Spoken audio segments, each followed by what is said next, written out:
एक और learning video में आपका स्वागत करता हूं दोस्तों। आज की हमारी कैंडल स्टिक होगी बुलिश इनगल्फिंग। अगर आपने कैंडल स्टिक की वीडियो देखी है फिर भी इस वीडियो को जरूर देखिए, क्योंकि इस पे मैं अपना एक्सपीरियंस आप लोग को बताऊंगा। बहुत सारी जगह पे आपने कैंडल स्टिक की वीडियो देखी होगी, वो कॉपी बुक स्टाइल में होगी, जो किताबों में बताई जाती है। वो मैं यहाँ पे प्रैक्टिकली आप लोग को बताऊँगा कि इस तरीके से ये वर्क करता है। मैंने पहले भी करीब 4-5 साल पहले मैंने बनाई थी कैंडल स्टिक की वीडियो, लेकिन तब में और अब में थोड़ा सा फ़र्क हो गया। फ़र्क ये हो गया कि पहले स्टॉक्स में क्या होता था, बहुत सारे लोग स्टॉक्स में ट्रेड करते थे और बैंक निफ्टी या निफ्टी इंडेक्स में लोग कम ट्रेड किया करते थे। अब ज़्यादातर लोग बैंक निफ्टी और निफ्टी इंडेक्स में शिफ्ट हो गए हैं, स्टॉक्स में लोग कम करते हैं। तो यहाँ पे कैंडल स्टिक में जो थोड़ा सा यहाँ पे डिफरेंस हो गया है, थोड़ा सा परिवर्तन आया है, तो वो परिवर्तन के बारे में भी बताऊंगा और किस तरीके से आपको फॉलो करना है, किस जगह पे फॉलो करना है। देखिए इंपॉर्टेंट ये होता है ना कि कैंडल स्टिक को आप किस जगह पे फॉलो करेंगे। बहुत सारे लोग हर जगह पे bullish engulfing, bearish engulfing, hammer, shooting star, tweezer top, tweezer bottom, Moru बोजू, हर कैंडल हर जगह पे ढूंढने से काम नहीं होता है। स्पेसिफिक जगह पे बनेगी तब आपके लिए वर्क करेगी। ये ऐसे वर्क नहीं करेगी कि जैसे मार्केट ट्रेंड में नहीं चल रहा, मार्केट साइडवेज चल रहा, उसमें जाके आप बुलिश इनगल्फिंग ढूंढोगे, हैमर ढूंढोगे, तो वो आपके लिए वर्क नहीं करेंगे। इसके लिए एक ट्रेंडिंग मार्केट चाहिए होता है, किसके लिए ट्रेंडिंग मार्केट चाहिए होता है, किसके लिए कंटिन्यूएशन मार्केट चाहिए होगा। तो वो सारी चीज़ें मैं वीडियो में बताने वाला हूँ। तो वीडियो को ध्यानपूर्वक देखिए, समझिए और सीखिए। आज मैं बुलिश इनगल्फिंग की वीडियो डाल रहा हूँ, कल बेरिश इनगल्फिंग की डालूंगा, तो उसको भी देख लीजिएगा। देखिए सारी वीडियो को ध्यानपूर्वक देखिएगा। ये 10 मिनट 15 मिनट की वीडियो है, 10 मिनट 15 मिनट अगर आप टाइम देते हैं, फिर उस पर प्रैक्टिस करते हैं, तब ये चीज़ें समझ में आएंगी। आपने ये सोचा कि आपने कैंडल स्टिक तो देखी है, तो एक बार इसको भी देख लीजिएगा। शायद बहुत सारा डिफरेंस रहेगा, जो आपको सूट हो शायद वो नहीं कर रहा, ये आपको शायद सूट करने लगेगा।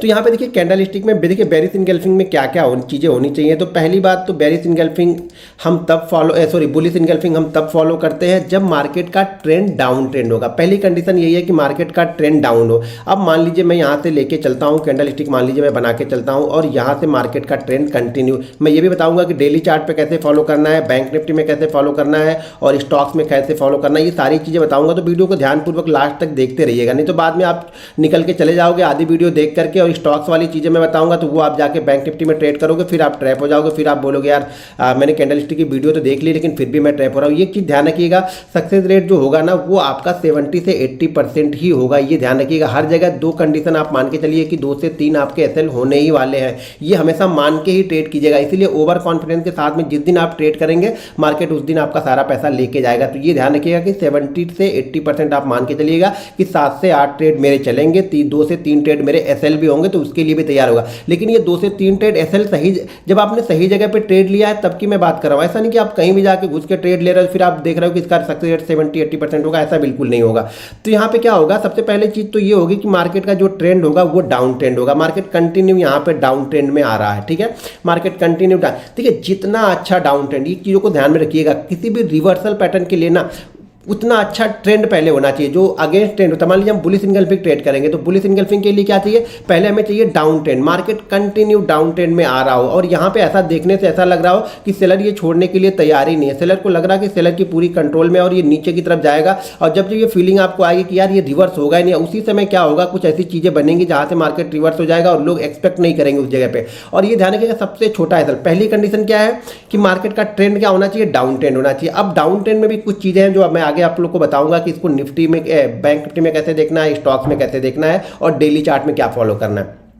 पहले बेसिक कंडीशन को आप समझ लीजिए, सारी चीज़ें इसी वीडियो में बताने वाला हूँ।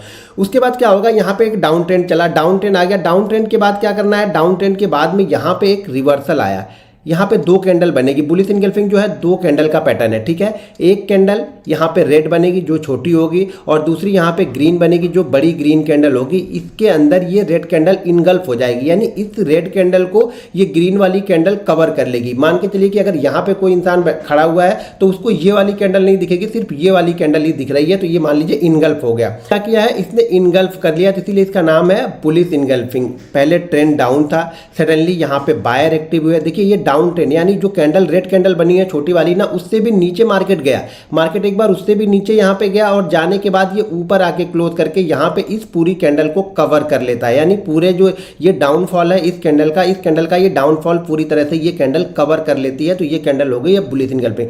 ध्यान रखिएगा जो ये ट्रेंड चल रहा हो ना, उस ट्रेंड का सबसे लोवेस्ट पॉइंट ये बुलिश इनगल्फिंग की जो ग्रीन कैंडल हो ना वही होगी। इस कैंडल का, रेड कैंडल का कोई भी पार्ट ग्रीन कैंडल से बाहर नहीं होना चाहिए। इसके वीक या बॉडी, आप लोग बहुत सारे लोग पूछते हैं क्या वीक इसकी बाहर होगी चलेगा, कोई भी पार्ट, मतलब ये कैंडल देखो, ये कैंडल क्या होगा, ये इसकी बॉडी है, ये इसकी विक है, तो बॉडी और विक मिला के कैंडल बनी। तो कैंडल का कोई भी पार्ट इस ग्रीन कैंडल के पार्ट से बाहर नहीं होना चाहिए। हो सकता है इसके विक के अंदर में कुछ चीज़ें आ जाए, वो चलेगा, लेकिन इसके हाई और इसके लो से बाहर इसका ना हाई होना चाहिए ना लो होना चाहिए। ये ध्यान से सुनो, ये जरूरी है कि ये कैंडल पूरी तरह से इनगल्फ हो, ये कैंडल पूरी तरह से, ये ग्रीन कैंडल ने इस रेड कैंडल को ढका हुआ हो, इस रेड कैंडल का कोई भी पार्ट बाहर नहीं जाना चाहिए, तब हमारी ये बुलिश इनगल्फिंग कैंडल बन गई। अब हमारी बुलिश इनगल्फिंग कैंडल बन गई, यहाँ पे ट्रेंड पहले डाउन था, डाउन ट्रेंड के बाद में छोटी सी रेड कैंडल बनी, उसके बाद एक बड़ी ग्रीन कैंडल बनी जिसने इसको पूरी तरह से कवर कर लिया। ये हमारा पैटर्न यहाँ पे कंप्लीट हो गया। अभी सिर्फ पैटर्न कंप्लीट हुआ है, अभी यहाँ पे एंट्री आपको नहीं मिली। अभी एंट्री के लिए कंडीशन क्या है? एंट्री के लिए कंडीशन यहाँ पे ये है कि सेकंड लास्ट की जो कैंडल है, जो रेड कैंडल के पहले वाली रेड कैंडल बनी है ना, मार्केट जब उसके ऊपर निकलेगा तभी हम यहाँ पे बाइंग करेंगे। ठीक है, अभी मैं ये बताने वाला हूँ कि कितनी कैंडल आपको बैंक निफ्टी में फॉलो करनी है, कितनी कैंडल निफ्टी में फॉलो करनी है, स्टॉक्स में फॉलो करनी है, कितनी कैंडल डेली चार्ट पे फॉलो करनी है। तो पहले इसको ध्यानपूर्वक सुन लीजिए। तो हमारी एंट्री कब होगी? जब हम इस कैंडल के ऊपर, यानी जो सेकंड लास्ट कैंडल है, इस कैंडल के ऊपर निकलेंगे तब हमारी एंट्री होगी। ठीक है, और जब हमने एंट्री यहाँ पे कर लिया तब हमारा ये एसएल हो जाएगा, लोवेस्ट पॉइंट एसएल। यानी लोवेस्ट पॉइंट मान लीजिए अगर लोवेस्ट पॉइंट इसका 100,000 रुपये है तो हम स्टॉप लॉस क्या रखेंगे? 9,999 का, यानी एक पॉइंट नीचे। अगर 1000 का स्टॉक्स है तो एक पॉइंट नीचे रख लीजिएगा, 500 का स्टॉक्स है तो 50 पैसे नीचे रख लीजिएगा। अगर बैंक निफ्टी जैसे हम 10-20 हज़ार का बैंक निफ्टी हमारा 40,000 का है तो यहाँ से 10 पॉइंट से 12 पॉइंट इसके नीचे आपको एसएल रखना पड़ेगा। ये ध्यान रखिएगा, इसके थोड़ा सा नीचे हम रखते हैं, बिल्कुल एग्जैक्ट यही लेवल नहीं रखना है, इसके थोड़ा सा नीचे रखना है। अगर बैंक निफ्टी ट्रेड कर रहे हैं तो 10 पॉइंट और नीचे रखने का। पूरी वीडियो को ध्यानपूर्वक देखिएगा, मैं बीच बीच में कुछ चीज़ें बताता रहूँगा, तो 10 पॉइंट नीचे रख लीजिएगा। ठीक है, निफ्टी आप ट्रेड कर रहे हैं तो कम से कम 5 से 7 पॉइंट नीचे रखिएगा एसएल का। किसके? इस लो के 5 से 7 पॉइंट नीचे आपको एसएल रखना पड़ेगा अगर आप निफ्टी को ट्रेड कर रहे हैं तो। अब हमारी ये एंट्री यहाँ पे कैसे होगी? एंट्री जब इस कैंडल के हाई को क्रॉस होगा तो ये हमारी एंट्री यहाँ पे बनेगी। ठीक है, अब एंट्री में कंडीशन है। कंडीशन क्या है कि मान लीजिए अगर सेकंड कैंडल ने ही एंट्री दे दी तब तो ठीक है कि सेकंड कैंडल ने एंट्री दी, हमने ये एंट्री ले ली, ये हमारा एसएल हो गया। ठीक है, अब टारगेट कैसे पकड़ना है? टारगेट जो ये डाउनफॉल आ रहा है ना, ये जो डाउनफॉल पूरा आया है ना, इस डाउनफॉल का 50% आप टारगेट पहले पकड़ के रखना। पहला टारगेट हमेशा यही पकड़ेंगे, इस डाउनफॉल का। मान लीजिए अगर ये डाउनफॉल कोई स्टॉक्स है, 1000 का स्टॉक्स है, अगर ये 20 रुपये गिरा है ना तो हम इसको 10 रुपये इसका पहला टारगेट पकड़ रहे हैं, 10 रुपये इसका पहला टारगेट पकड़ेंगे, दूसरा टारगेट 15 रुपये और तीसरा टारगेट यहाँ पे 20 रुपये। अगर 1000 का स्टॉक्स है तो ये पहला टारगेट हमारा यहाँ पे ये हो गया कि इस पूरे डाउनफॉल का 50%। देखिए सबके लिए अलग अलग रूल्स है। बुलिश इनगल्फिंग के लिए मैं बहुत कैंडल स्टिक को ट्रेड करता हूँ और बहुत कैंडल स्टिक को मैं बिलीव करता हूँ। ठीक है ना, इसलिए मैं बता रहा हूँ कि हर कैंडल स्टिक का अलग अलग बिहेवियर है, अलग अलग कंडीशन होगी, अलग अलग उसके टारगेट निकल के आते हैं, अलग अलग एसएल भी निकल के आते हैं। तो ये नहीं कि एक कैंडल स्टिक देख लेंगे तो आप सारी कैंडल स्टिक को समझ जाओगे। तो यहाँ पे हमने एंट्री ले ली और इस पूरे डाउनफॉल का 50% मेरा टारगेट होगा। हाँ, एक चीज़ और, अब मान लीजिए ये गिरते हुए, मान लीजिए 1000 रुपये का स्टॉक्स है और गिरते हुए ये 60 रुपये आ गया तो इसका टारगेट आप 30 रुपये मत पकड़ना, तो टारगेट इसका 1% पकड़ना। ध्यान रखना, अगर ये गिरावट, मान लीजिए कोई स्टॉक्स है, ठीक है, कोई स्टॉक्स है, अगर ये गिरावट 2% से ज़्यादा है तो टारगेट पहला 1% ही पकड़ेंगे। ध्यान से सुनो टारगेट को, नहीं तो टारगेट में ही लोग कंफ्यूज होते हैं। अगर ये कोई स्टॉक्स है जो कि 1000 रुपये का स्टॉक्स है और ये 2% से ज़्यादा गिरते हुए आ रहा है तो पहला टारगेट हमारा 1% के आसपास का रहेगा। अगर ये 2% से कम गिरा हुआ है तो पहला टारगेट हमारा 50% रहेगा इस गिरावट का। ध्यान रखिएगा, जो भी गिरा, मान लीजिए 15 रुपये गिरा है तो मेरा टारगेट यहाँ पे 7 रुपये होगा। अगर ये गिरावट 2% से ज़्यादा यानी 22 रुपये 23 रुपये की है, 1000 की स्टॉक की बात कर रहा हूँ, तो 22 रुपये 23 रुपये है तो पहला टारगेट मेरा क्या होगा? यहाँ पे 10 रुपये होगा उस स्टॉक्स का 1% के आसपास का हमारा पहला टारगेट यहाँ पे रहेगा। ये होगा स्टॉक्स के लिए। अगर यही कंडीशन बैंक निफ्टी में बनी है, ध्यान रखिए, यही कंडीशन अगर बैंक निफ्टी में बनी है तो बैंक निफ्टी में मैं टारगेट परसेंटेज वाइज नहीं कैलकुलेट कर रहा हूँ। मान लीजिए बैंक निफ्टी, अगर मान लीजिए 300 पॉइंट बैंक निफ्टी गिरते हुए आ रहा है तो पहला टारगेट मैं सिर्फ 100 पॉइंट ही पकड़ूंगा। ये ध्यान रखिएगा, यानी अगर हम स्टॉक्स में 1% का पकड़ के चल रहे हैं तो इसका हम 0.5% भी नहीं पकड़ के चल रहे हैं। ये ध्यान रखिएगा, बैंक निफ्टी में स्टॉक्स में आपको 1% का जो रिवर्सल वो मिल जाएगा। यहां पे हम पहला टारगेट 100 का पकड़ रहे हैं, दूसरा टारगेट हम 150 का हम पकड़ेंगे और तीसरा टारगेट हम यहाँ पे 200 का पकड़ेंगे। अगर ये बैंक निफ्टी है, बैंक निफ्टी 40,000 का स्टॉक्स है, अगर ये यहाँ से 300 पॉइंट कंटिन्यू गिरते हुए आने के बाद अगर यहाँ पे बुलिश इंगल्फिंग कैंडल बनी है तो इसका पहला पॉइंट जो हम पकड़ेंगे वो 100 पॉइंट का पकड़ेंगे। ध्यान रखना, पहला टारगेट जो हमारा होगा वो 100 पॉइंट से लेकर के 120 पॉइंट का होगा। ये ध्यान रखिएगा, यही टारगेट देखिए मैं टारगेट वो बता रहा हूँ ना जो आपको आसानी से मिलते हुए दिखे, वो टारगेट मत पकड़ो, अरे यार ये तो बहुत छोटा टारगेट है, मैं 200 का पकड़ूंगा। तो जो टारगेट अचीव ही ना हो, जनरली तो बात है 300 जल्दी गिरेगा नहीं, ठीक है। अगर ये मान लीजिए 200 गिरा, या मान लीजिए ये 150 पॉइंट गिरने के बाद, अगर 150 पॉइंट 200 पॉइंट गिरने के बाद, देखिए गिरने की भी कंडीशन है तो पहले सुन लीजिए, 200 पॉइंट गिरने के बाद अगर बनाता है तो मैं टारगेट क्या रखूंगा, यहाँ पे 0.33 का पहला टारगेट पकड़ के रखूंगा, ठीक है। अब यहाँ पे हमें एंट्री मिल गई, टारगेट बता दिए। अब एंट्री में एक कंडीशन और है, मान लीजिए ये सेकंड कैंडल अगर ब्रेक नहीं करती है तो हमें क्या करना है, तो हमें 2 कैंडल और वेट करना है, सेकंड और थर्ड, ठीक है। इसके बनने के बाद अगर फर्स्ट कैंडल ने, देखिए बुलिश इनगल्फिंग बनने के बाद अगर पहली कैंडल ने ब्रेक कर दिया, हमने एंट्री ले ली। मान लीजिए पहली कैंडल ने एंट्री ही नहीं दिया आपको, तो क्या करनी है, सेकंड और थर्ड कैंडल तक हम वेट करेंगे, यानी अगर पहली ने एंट्री नहीं दी तो सेकंड और थर्ड एंट्री दे देनी चाहिए, तभी हम इसको ट्रेड करेंगे। मान लीजिए थर्ड कैंडल एंट्री नहीं देती है और फोर्थ कैंडल एंट्री देगी, तो मैं यहाँ पे एंट्री नहीं करूंगा। ध्यान रखिएगा कहाँ पे नहीं करना है ये आपको पता होना चाहिए। आप लोग यही नहीं जानने की कोशिश करते हो कि कहाँ पे क्या नहीं करना, आप लोग को ये सब पता है कि क्या करना है क्या नहीं करना, वो ध्यान है। अगर 3 कैंडल तक ये, अगर हम 5 मिनट के चार्ट पे देख रहे हैं, ध्यान रखिएगा ये 5 मिनट का चार्ट पे देख रहे हैं, मैं बता रहा हूँ कि अगर 3 कैंडल तक इसने हमें एंट्री नहीं दी, तो चौथी कैंडल में एंट्री आती है तो हम यहाँ पे एंट्री नहीं करने वाले हैं। अगर मान लीजिए पहली कैंडल इसी जगह पे रही, सेकंड कैंडल ने इसके लो को ब्रेक कर दिया और थर्ड कैंडल ने हाई को ब्रेक करके एंट्री दी, तो भी मैं ट्रेड नहीं करूंगा। ये भी ध्यान रखिएगा, अगर ये लो ब्रेक हो जाता है बिना एंट्री दिए हुए तो हमारा ये पैटर्न फेल हो गया, यानी ये पैटर्न हमारे काम का नहीं है, फिर नया हम ट्रेंड ढूंढेंगे, फिर हम ट्रेड करेंगे। ये जरूरी नहीं है कि इसमें सब रेड कैंडल ही हो, एक आध 2 ग्रीन कैंडल भी हो सकती है। अब यहाँ पे इस डाउनफॉल में अगर हम बैंक निफ्टी को देख रहे हैं तो कम से कम 7 कैंडल का डाउनफॉल होना चाहिए बैंक निफ्टी में। अगर हम बैंक निफ्टी को देख रहे हैं तो कम से कम 7 कैंडल का डाउनफॉल होना चाहिए। 7 कैंडल का डाउनफॉल का मतलब है कि 7 कैंडल नीचे की तरफ आती हुई होनी चाहिए। 7 कैंडल के डाउनफॉल के साथ में कम से कम 150 पॉइंट की गिरावट भी होनी चाहिए। अब ये 7 कैंडल तो बन जाती है, लेकिन ये गिरावट 90 पॉइंट की ही बनती है बैंक निफ्टी में, तो मैं ट्रेड नहीं करूंगा इसको, ये ध्यान रखिएगा। 7 कैंडल कंटिन्यू आ रही हो, बीच में एक आध ग्रीन कैंडल हो, चलेगा, कोई दिक्कत नहीं है। लेकिन अगर ये 7 कैंडल का डाउनफॉल मिला के 150 पॉइंट नहीं हो रहा है ना, तो मैं इसको ट्रेड, बुलिश इनगल्फिंग को मैं ट्रेड नहीं करूंगा। ये 150 पॉइंट से ज़्यादा होना चाहिए तो ही मैं इसको ट्रेड करूंगा, ठीक है। पहली कंडीशन 7 कैंडल बननी चाहिए, दूसरी कंडीशन कि 150 पॉइंट भी होना चाहिए। ये दोनों प्लस है, ये ऑप्शन नहीं है, ये प्लस है, ऑप्शनल नहीं है कि ये या ये, ऐसा नहीं बोल रहा हूं, ये दोनों प्लस करना है, यानी 7 कैंडल भी गिरनी चाहिए और 150 पॉइंट भी होना चाहिए। 7 कैंडल हो गई, 150 पॉइंट नहीं हुआ, बुलिश इनगल्फिंग बन गई, मैं ट्रेड नहीं करूंगा। 150 पॉइंट हो गया लेकिन 7 कैंडल नहीं बनी है तो भी मैं इसको ट्रेड नहीं करूंगा। ये कंडीशन है, चीजों को समझिए। ऐसे ही नहीं बुलिश इनगल्फिंग आप किताब से पढ़ के बुलिश इनगल्फिंग ट्रेड करोगे तो यहाँ पे पैसा नहीं बनेगा। प्रैक्टिकली मैंने जो प्रैक्टिकली एक्सपीरियंस किया है, जो कंटिन्यू मैं ट्रेड करता हूँ, वो सब सारी चीजें यहाँ पे आप लोग को बता रहा हूँ, ठीक है। बैंक निफ्टी अगर ये स्टॉक्स है, पहले स्टॉक्स में 8 कैंडल तक बहुत अच्छा रिवर्ट करती है। अगर ये स्टॉक्स है तो कम से कम 9 कैंडल, ठीक है, 9 कैंडल या कम से कम 1.5%, ये ध्यान रखिएगा स्टॉक का।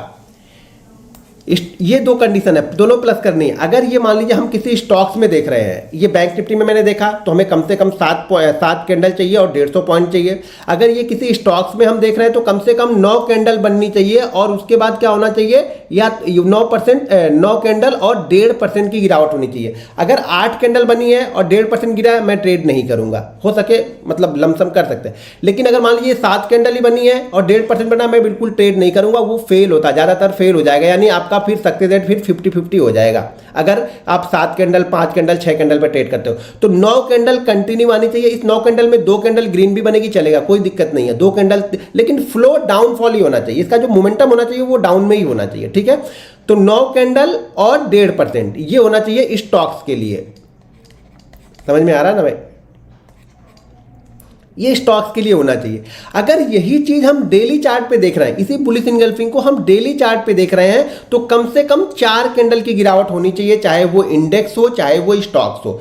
मिनिमम 4 कैंडल की गिरावट होनी चाहिए और इसमें ग्रीन कैंडल नहीं चलेगी। अगर 4 कैंडल पे ही देख रहे हैं बुलिश इनगल्फिंग, मार्केट 4 कैंडल से गिरते हुए आया हुआ है और बुलिश इनगल्फिंग बनाया है, तो हम उसको ट्रेड कर सकते हैं, लेकिन 4 कैंडल मिनिमम होनी चाहिए। यहाँ पे 7-8 कैंडल है। डेली चार्ट पे अगर देख रहे हैं, मान लीजिए डेली चार्ट पे अगर हमने देखा, डे चार्ट पे देखा, तो 4 कैंडल का डाउनफॉल हमें होना ही चाहिए, तभी हम उसको डाउन ट्रेंड मानेंगे। ये सारी चीजें डाउन ट्रेंड कब मानेंगे ना, वो बता रहा हूं। 4 कैंडल का डाउनफॉल होना ही चाहिए। वो चाहे 2% में ही 4% हो जाए चलेगा, लेकिन 4 कैंडल का डाउनफॉल यहां पे होना चाहिए, यानी 4 कंटिन्यू रेड कैंडल होनी चाहिए, उसमें ग्रीन नहीं होनी चाहिए। 4 में आ रहा तो ग्रीन बिल्कुल नहीं चाहिए। अगर वो 7-8 कैंडल का डाउनफॉल आ रहा, उसमें 1-8 कैंडल ग्रीन है, 2 कैंडल ग्रीन है, तब हम डेली चार्ट में उसको देखेंगे। लेकिन ये सारी चीजें मैं मिनिमम पे बता रहा हूं कि मिनिमम 4 कैंडल होनी चाहिए। अगर आप डेली चार्ट पे बुलिश इंगल्फिंग देख रहे हो तो, अगर आप स्टॉक्स पे देख रहे हो तो 9 कैंडल और 1.5%, ये दोनों चीजें होनी चाहिए। अगर हम बैंक निफ्टी में देख रहे हैं तो 60 कैंडल का डाउनफॉल और 150 पॉइंट गिरा होना चाहिए, तभी हम इसको फॉलो कर रहे हैं बुलिश इंगल्फिंग को। तब आपकी ये बुलिश इंगल्फिंग जो है ना